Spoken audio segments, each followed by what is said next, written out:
మిత్రులందరికీ నమస్కారం. అబ్బాయి పేరేంటి? గంటి కిరణ్ అండి. గంటి కిరణ్ ఉస్మాన్ అంటే వచ్చి పరామర్శించే అంత విషయం కాదు, కానీ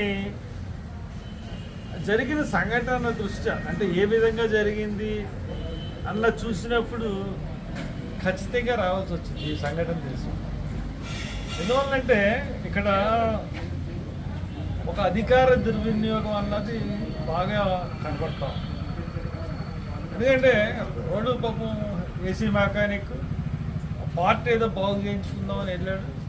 ఒక అరగంటలో రమ్మంటే బజ్జీలు తినడానికి వెళ్ళాడు.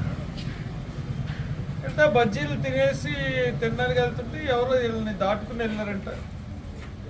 దాటుకుని వెళ్ళినట్టునే మళ్ళీ తిరిగి వచ్చి మీరు నవ్వుతున్నారు, సారీ చెప్పమన్నారండి. వెంటనే అబ్బాయి సారీ చెప్పేసాడు.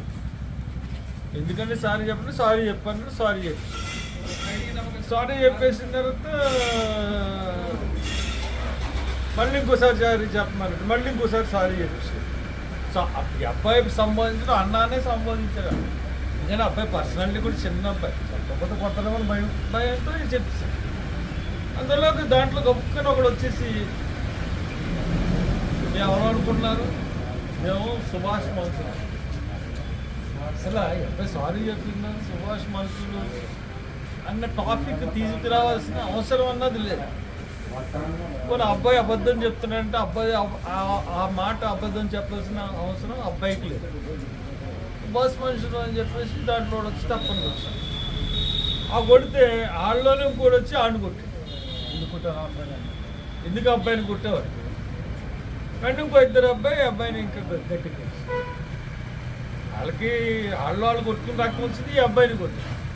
అంటే నేను సుభాష్కి చెప్తా ఉన్నాను, సుభాష్ నాన్నగారు నేను స్నేహితులు, నేను ఎంపీ చేసినప్పుడు మీ నాన్నగారు కౌన్సిలర్, నేను చాలా సపోర్ట్ చేసేవాడు మీ నాన్నగారు సచిన్ గారు. ఇప్పుడు నువ్వు ఎదిగే క్రమంలో ఉన్నావు, నీకు చాలామంది స్నేహితులు ఉండొచ్చు, బట్ నువ్వు ఒక బాధ్యతాయుతమైన ప్రభుత్వ మంత్రిగా ఉన్నావు. You are representing the government. నువ్వు చిన్న వయసులో పెద్ద స్థానానికి వెళ్ళావు, ఎవరు అందుకోలేని స్థానానికి వెళ్ళావు. వెరీ షార్ట్ టైం భగవంతుడు నీకు అట్లాగా ఒక ఛాన్స్ ఇచ్చాడు, దాన్ని నిలబెట్టు.